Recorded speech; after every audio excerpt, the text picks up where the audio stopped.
रात के लगभग 2 बजे समुद्र पूरी तरह शांत दिखाई देता है, लेकिन उस शांति के बीच एक विशाल ऑफशोर ऑयल रिग लगातार काम कर रहा होता है।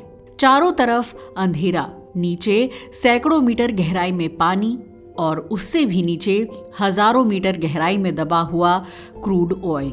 यही वो जगह है जहां इंसान समुद्र की गहराइयों से तेल निकालने की कोशिश करता है। इस ऑयल रिग पर हर वर्कर जानता है कि वो किसी साधारण जगह पर नहीं, बल्कि दुनिया के सबसे खतरनाक वर्क प्लेसेस में से एक पर खड़ा है।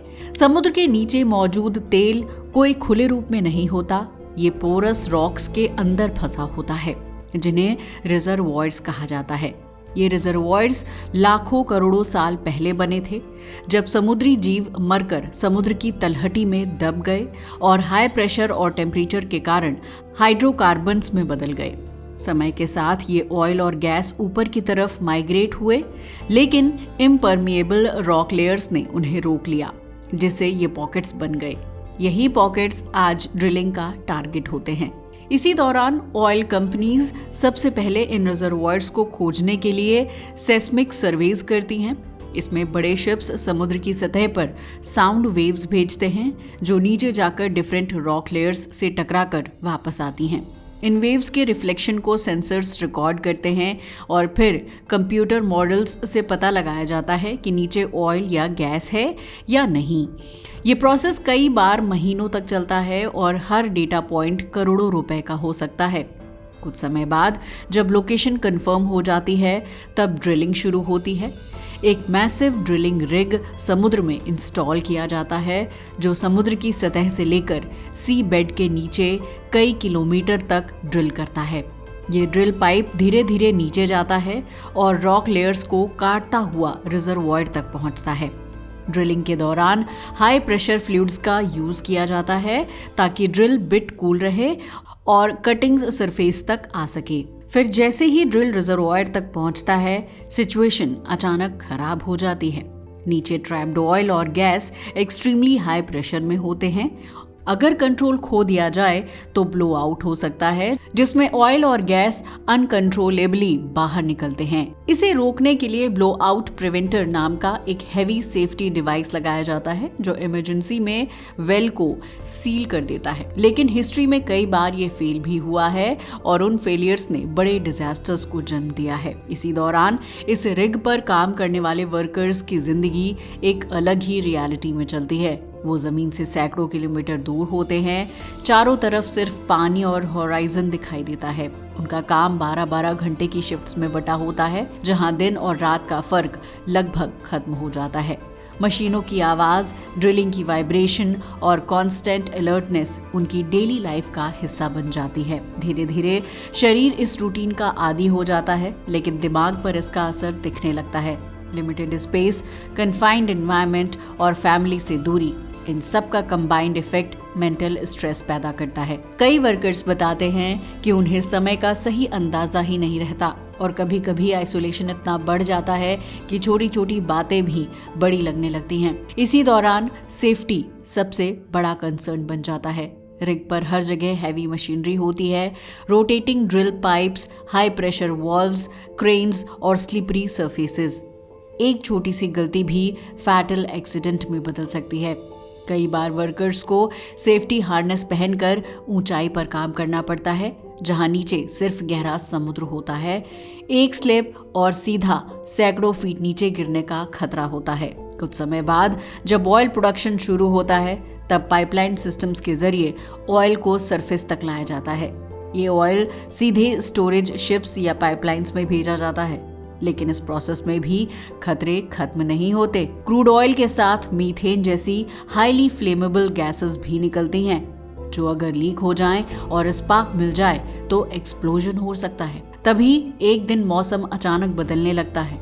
समुद्र जो कुछ घंटों पहले शांत था, अब वॉयलेंट हो जाता है।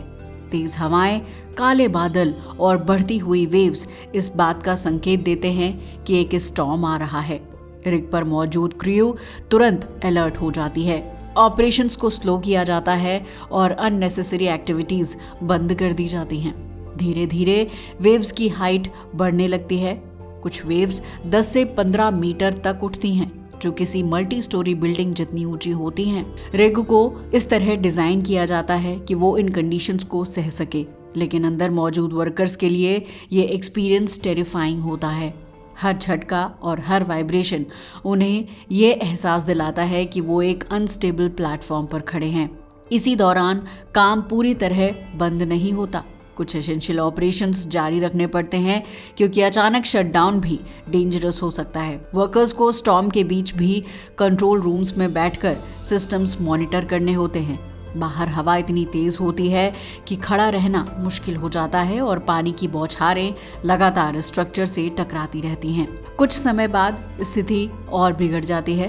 कम्युनिकेशन सिस्टम्स पर लोड बढ़ता है, हेलीकॉप्टर्स ग्राउंडेड हो जाते हैं और इवैक्यूएशन लगभग इम्पॉसिबल हो जाता है। अब रिग पर मौजूद हर व्यक्ति को पता होता है कि अगले कुछ घंटे उनकी जिंदगी के सबसे क्रिटिकल हो सकते हैं। कोई बाहर नहीं जा सकता, कोई मदद तुरंत नहीं आ सकती। तभी एक अचानक झटका पूरे स्ट्रक्चर को हिला देता है। मशीनरी के कुछ हिस्से वॉयलेंटली शेक करते हैं और अलार्म्स बजने लगते हैं। कंट्रोल रूम में बैठे इंजीनियर्स तुरंत रीडिंग्स चेक करते हैं। Pressure levels, pipeline flow, gas sensors, हर चीज पर नजर रखी जाती है। एक छोटी सी एबनॉर्मेलिटी भी कैटास्ट्रोफ का संकेत हो सकती है। इसी दौरान वर्कर्स अपने अपने स्टेशंस पर तैनात रहते हैं।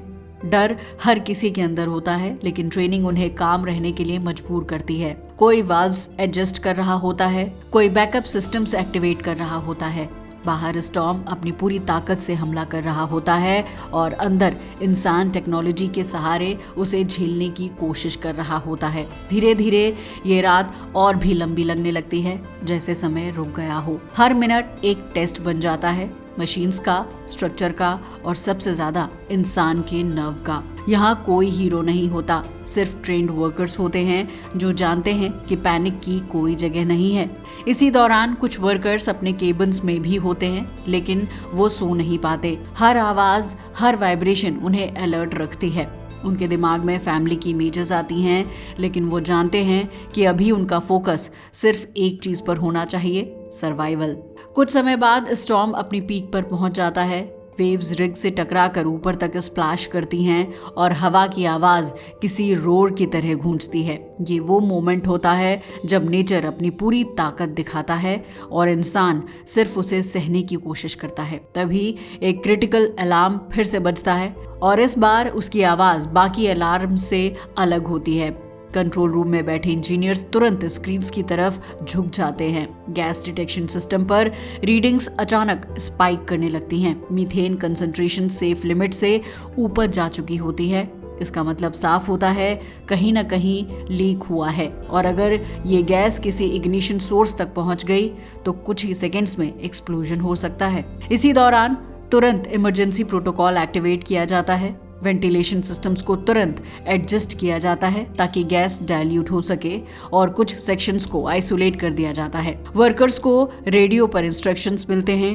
कोई भी स्पार्क पैदा करने वाली एक्टिविटी तुरंत बंद कर दी जाती है। हर व्यक्ति को अपने असाइंड सेफ पोजीशन पर पहुंचना होता है, बिना पैनिक के, बिना गलती के। कुछ समय बाद इंस्पेक्शन टीम को ये आइडेंटिफाई करना होता है कि लीक कहां से हो रहा है। ये सबसे खतरनाक कामों में से एक होता है क्योंकि उन्हें उस एरिया के पास जाना पड़ता है जहां गैस ऑलरेडी मौजूद है। वो फ्लेम रेजिस्टेंट सूट्स और गैस डिटेक्टर्स के साथ धीरे धीरे आगे बढ़ते हैं। हर कदम मेजर्ड होता है क्योंकि एक छोटी सी चूक पूरी रिग को खतरे में डाल सकती है। इसी दौरान स्टॉर्म अभी भी पूरी ताकत से चल रहा होता है।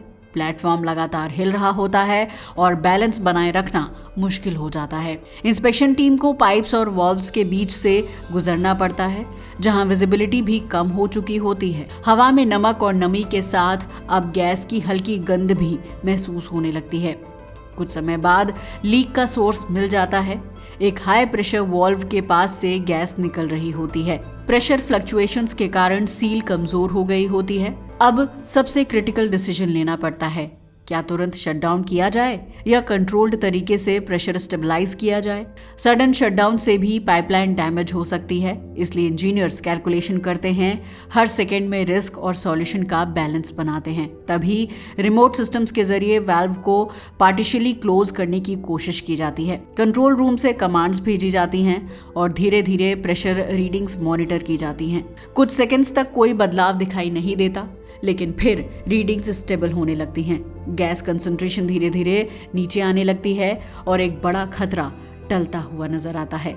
इसी दौरान वर्कर्स के बीच कम्युनिकेशन लगातार जारी रहता है। हर व्यक्ति दूसरे की स्थिति कंफर्म करता रहता है, क्योंकि ऐसी परिस्थितियों में एक मिसिंग वर्कर का मतलब हो सकता है कि वो डेंजर जोन में फंसा हुआ है। हेड काउंट बार बार लिया जाता है और हर नाम का जवाब आना जरूरी होता है। धीरे धीरे स्टॉर्म की इंटेंसिटी कम होने लगती है। वेव्स अभी भी बड़ी रहती हैं, लेकिन उनका पैटर्न स्टेबलाइज होने लगता है। हवा की गति थोड़ी कम होती है और स्ट्रक्चर पर पड़ने वाला स्ट्रेस धीरे धीरे घटने लगता है। लेकिन रिग पर मौजूद लोगों के लिए टेंशन अभी खत्म नहीं होती, क्योंकि डैमेज असेसमेंट अभी बाकी होता है। कुछ समय बाद डे लाइट की हल्की रोशनी होराइजन पर दिखाई देने लगती है। ये वो मोमेंट होता है जब पूरी रात के बाद पहली बार थोड़ी राहत महसूस होती है। इंस्पेक्शन टीम्स बाहर निकलती हैं और पूरे स्ट्रक्चर को चेक करती हैं। कहीं कोई क्रैक, लूज हिस्सा या माल फंक्शनिंग इक्विपमेंट तो नहीं है। इसी दौरान कुछ वर्कर्स मशीनरी को फिर से कैलिब्रेट करते हैं ताकि प्रोडक्शन सेफली रिज्यूम हो सके। हर सिस्टम को डबल चेक किया जाता है, क्योंकि स्लाइटेस्ट एरर भी बाद में बड़ा प्रॉब्लम बन सकती है। ये काम स्लो और मेथोडिकल तरीके से किया जाता है, क्योंकि जल्दीबाजी यहाँ सबसे बड़ा दुश्मन होती है। कुछ समय बाद ऑपरेशंस धीरे धीरे नॉर्मल होने लगते हैं, लेकिन वर्कर्स के शरीर पर थकान साफ दिखाई देती है। कई लोगों ने पूरी रात बिना रुके काम किया होता है, एड्रेनालिन के सहारे। अब जब खतरा कम हो गया है तो वही शरीर अचानक हैवी महसूस होने लगता है। इसी दौरान कुछ वर्कर्स अपने केबिन्स में लौटते हैं। छोटे छोटे रूम्स, लिमिटेड स्पेस और बाहर अभी भी हिलता हुआ समुद्र। वो अपने बूट्स उतारते हैं, प्रोटेक्टिव गियर हटाते हैं और कुछ देर के लिए बिस्तर पर लेट जाते हैं। लेकिन उन्हें तुरंत नींद नहीं आती, क्योंकि दिमाग अभी भी पूरी रात के इवेंट को प्रोसेस कर रहा होता है। धीरे धीरे रूटीन फिर से शुरू होता है। किचन एरिया में खाना तैयार होता है, जहां वर्कर्स लाइन में खड़े होकर अपना मील लेते हैं। ये मोमेंट उनके लिए सिर्फ खाना खाने का नहीं, बल्कि थोड़ी नॉर्मैलिटी महसूस करने का होता है। कोई ज्यादा बात नहीं करता, लेकिन सब एक दूसरे की प्रेजेंस से अवेयर होते हैं। कुछ समय बाद कम्युनिकेशन सिस्टम्स रीस्टोर होने के साथ वर्कर्स अपने परिवारों से कांटेक्ट करते हैं। छोटे छोटे कॉल्स या मैसेजेस, जिनमें वो बस इतना बताते हैं कि सब ठीक है। वो ज़्यादा डिटेल्स शेयर नहीं करते, क्योंकि उन्हें पता होता है कि सच्चाई सुनकर सामने वाला अननेसेसरी वरी करेगा। इसी दौरान नई शिफ्ट्स शुरू हो जाती हैं। फ्रेश वर्कर्स अपने स्टेशन संभालते हैं और बाकी लोग रेस्ट के लिए जाते हैं। ये साइकिल लगातार चलता रहता है, वर्क, रेस्ट, फिर वर्क। यहाँ वीकेंड या हॉलिडे का कॉन्सेप्ट लगभग खत्म हो जाता है, क्योंकि ऑपरेशन 24/7 चलता है।